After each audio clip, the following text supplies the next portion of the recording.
If you stop to think about it, a car engine is a living paradox. It takes something violent, unstable, and potentially destructive.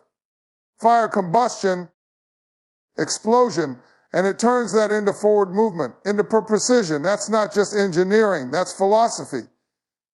Because in many ways, the internal combustion engine mirrors something fundamental about the human experience, the necessity of discipline in the face of chaos. You see, inside the engine, fuel and air are drawn into a tightly sealed chamber, the cylinder. A piston compresses this mixture, a spark ignites it, and in that instant, an explosion occurs. That explosion forces the piston downward, which turns the crankshaft, which turns the wheels. It's this continuous cycle. Intake, compression, ignition, exhaust. That propels the car forward. And this happens not once, not twice, but thousands of times per minute. It's a rhythmic, repeating pattern of controlled destruction. Explosions tamed by timing, pressure, and precision. But here's the deeper insight. Without the structure of the cylinder, with the tinder of the spark, without the containment of the chamber, those explosions would be meaningless, even catastrophic. They would dissipate into nothing, or worse, destroy the machine itself. This is where meaning emerges. Not in the raw energy itself, but in the way it is directed. The combustion becomes functional only because it's confined, measured, and synchronized.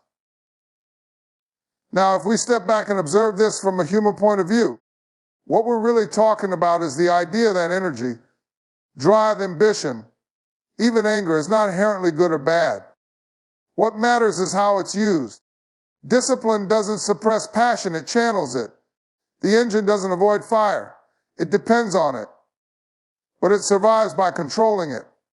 That's a lesson not just in mechanics, but in life. Think of this in terms of character development. Many young people today are told to follow their passion. But passion without structure is like fire without an engine. It burns without direction. In contrast, when we take that raw drive and place it within a disciplined system, rules, routines, principles, that's when it becomes something extraordinary. It becomes productive. It moves us forward. So when you look at a car engine, you're not just seeing a mechanical object. You're seeing a model of how chaos becomes order, how energy becomes progress, and that idea that through structure, timing, and discipline, we can turn explosive potential into meaningful action is one of the most powerful concepts a person can internalize. We don't move forward by eliminating struggle or volatility. We move forward by building systems that can bear it, contain it, and use it. Just like the engine. And if you can understand that, not just intellectually, but practically, you can begin to see your own inner energy as something not be feared, but to be refined. Because in the end, it's not the fire that drives the car forward. It's the fire under control.